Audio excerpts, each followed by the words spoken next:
d'être là. Alors, juste quelques mots sur ce Conseil fédéral extraordinaire que nous avons convoqué. Deux choses principalement. Nous allons faire le point sur le chef-d'œuvre qu'a déposé le gouvernement vendredi soir dernier. On en a sorti des grandes lignes, mais il y en a beaucoup d'autres que le comité de négociation et la coordination vont faire part aux délégués, qu'elles comprennent exactement ce que ça veut dire pour elles dans leurs conditions de travail et sur le terrain. Et la deuxième chose aussi, nous allons adopter notre politique de services essentiels, ceci pour s'assurer que nous soyons dans un cadre légal si le moyen ultime, un jour qu'on soit pris pour faire la grève, qu'on se place dans un cadre légal. Comme vous le savez, pour nous, dans le secteur de la santé, il suffit d'une virgule de travers et les gouvernements nous tombent dessus à bras raccourcis, à coups d'amendes, etc. Donc, on va adopter cette politique-là maintenant, aujourd'hui aussi, pendant le Conseil fédéral. Alors, voilà. Des questions? Madame Laurent, je crois que la situation multiple, que vous avez quitté la table de négociation, mais c'est sectoriel. Le fonds commun est toujours intact. Oui. Oui, d'accord, avec plaisir. L'entente que nous avons, c'est qu'on négocie en front commun tout ce qu'on appelle les clauses réseau, c'est-à-dire les échelles de salaire, le pourcentage, les droits parentaux et la retraite. Tous les autres sujets qui concernent les conditions de travail particulières de chaque secteur, c'est chaque organisation qui le négocie. Donc, nous, on négocie pour les professionnels en soins du réseau de la santé, toutes les autres conditions de travail. On appelle les tables sectorielles. Tout à fait, les tables sectorielles. Oui.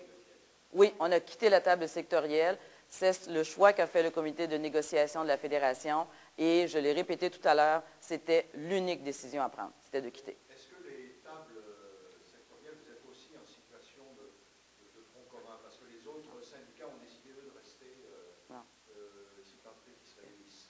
Oui, alors les tables sectorielles, chaque organisation étant maître d'œuvre et de sa stratégie et de ses priorités que nous avons décidées chacun selon nos secteurs.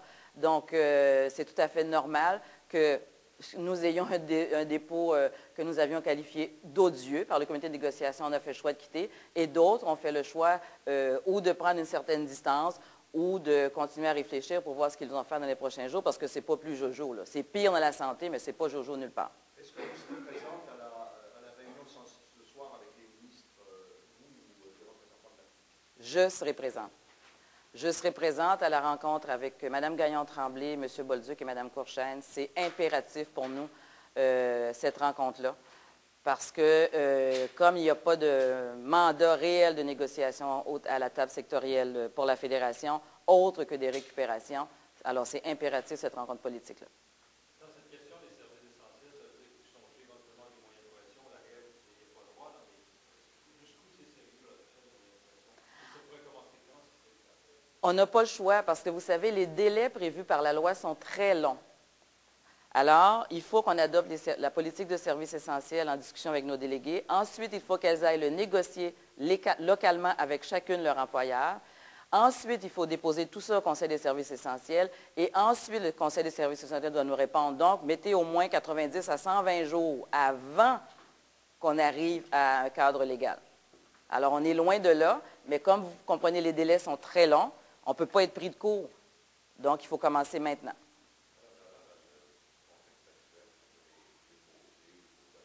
Oui.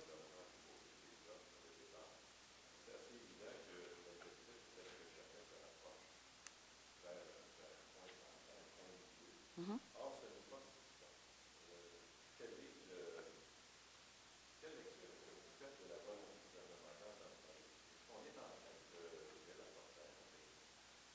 Je vais vous expliquer, nous, le chemin qu'on a fait, parce que vous avez raison, une négociation, les parties se rapprochent. Nous, ce qu'on a fait, et ça n'a pas été facile, on a fait le choix de prendre 210 millions de nos poches via 14 congés pour les investir dans notre projet d'aménagement du temps de travail, tellement on y croit. Et nous, on investit 210 millions et il manquerait 100 millions pour que le gouvernement investisse dans ce projet-là. Donc, nous, on a fait une part de ça. On n'a jamais pu en discuter sur le fond. Alors, la lecture que j'en fais, un décret, le gouvernement pourrait toujours le faire. Il n'y a rien à son épreuve. La dernière fois qu'on a été décrété, les finances publiques n'étaient pas en mauvais état, alors, selon leur propre dire. Il y avait une paix sociale, tout le monde était au table de négociation et ils décident comme ça le 15 décembre de décréter. Donc, il n'y a rien à son épreuve. Cependant, On pense que ce serait une horreur que de faire ça une deuxième fois.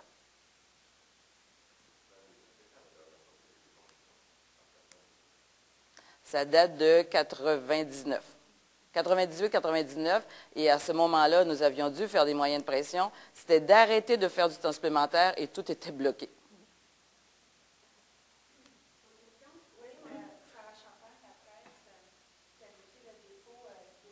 Oui. Est-ce que c'est justement ce dont vous venez de parler qui a fait que la base a débordé et que vous avez quitté la table? Est-ce que c'est un frein en particulier ou un autre? Non, c'est l'addition. Oui. Alors, par exemple, ils nous ont dit que sur le fond de notre projet d'aménagement du temps de travail, qu'ils n'en parleraient pas. C'est clair, ils n'en veulent pas en parler.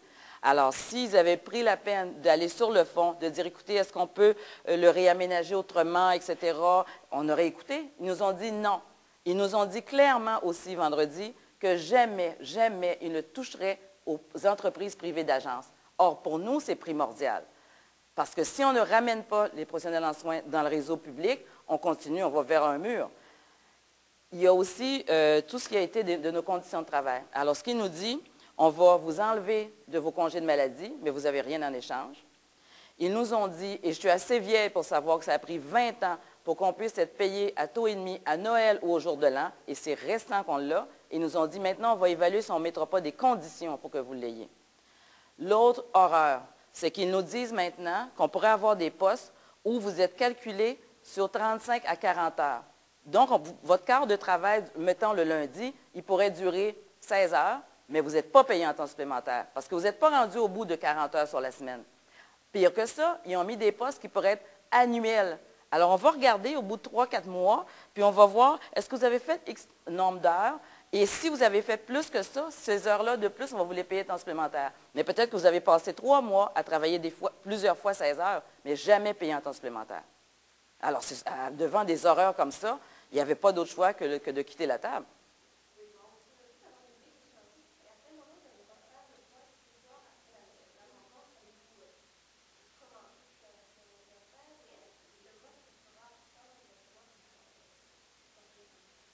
À l'horaire, et ça, c'est toujours aléatoire, dépendant de la longueur des discussions, à l'horaire, ce qui est prévu, le vote sur la politique de services essentiels est prévu demain. Donc, on va voir. Évidemment, après la rencontre de ce soir, je ferai le point avec le comité exécutif de la Fédération et le comité de négociation aussi. Oui, l'option de médiation, nous avons toujours ce mandat-là et on va évaluer après, ce soir, qu'est-ce qui se passe. Alors, est-ce qu'on va se servir de ce mandat de médiation plus ou moins maintenant ou est-ce que si nous avons, par exemple, des garanties que finalement, on va être en train de négocier, bon, on va attendre pour demander la médiation, de voir est-ce que vraiment à la table de négociation, c'est ce qui se passe.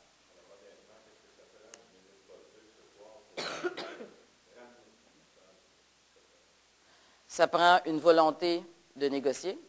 Ça prend une volonté d'améliorer les conditions de travail des 58 000 professionnels en soins.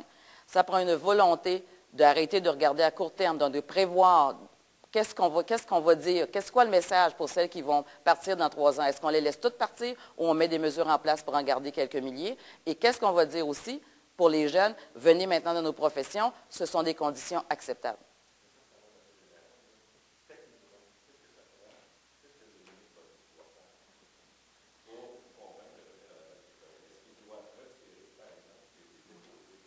Ce que j'allais vous dire, c'est qu'il doit d'abord enlever toutes les récupérations qui sont sur la table et ensuite avoir des mandats clairs qui soient donnés à ses représentants pour négocier réellement. Pendant le week-end, le porte-parole du ministre Paul-Duc a déclaré que vos demandes se chiffraient à plus d'1,9 milliard de dollars pour l'aide aux créations. Bon, évidemment, quand on n'a pas d'argument de fond, on prend l'argument des chiffres. Je vous ai donné les chiffres pour l'aménagement du temps de travail. Pour ce qui est de tous les inconvénients de soir, de nuit, de fin de semaine, qui sont des peanuts maintenant en bas de 3-4 piastres pour travailler toute sa vie, une fin de semaine sur 2, ou travailler de soir, cette demande-là représente 300 millions. Fait que le milliard, je ne sais pas ce qu'ils prennent. Vous savez les chiffres? Non, c'est 300 millions pour les primes d'inconvénients. Tout compris pour nous. Maintenant, ce qu'il faut savoir, c'est pour ça que c'est toujours difficile la guerre des chiffres. Qu'est-ce que le gouvernement a calculé là-dedans? Est-ce qu'il a calculé tout ce qu'il y a pour l'ensemble des gens qui travaillent dans le réseau de la santé ou pour la FIC? Et il a calculé aussi qu'il y aurait besoin de 5-6 000 infirmières de plus. Est-ce que c'est calculé là-dedans? On ne le sait pas.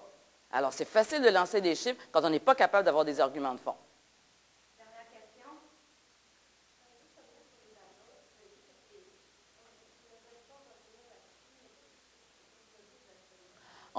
L'expression de la porte-parole du gouvernement a été pour ce qui est de la prohibition des agences privées. Oubliez ça, on n'en parlera jamais.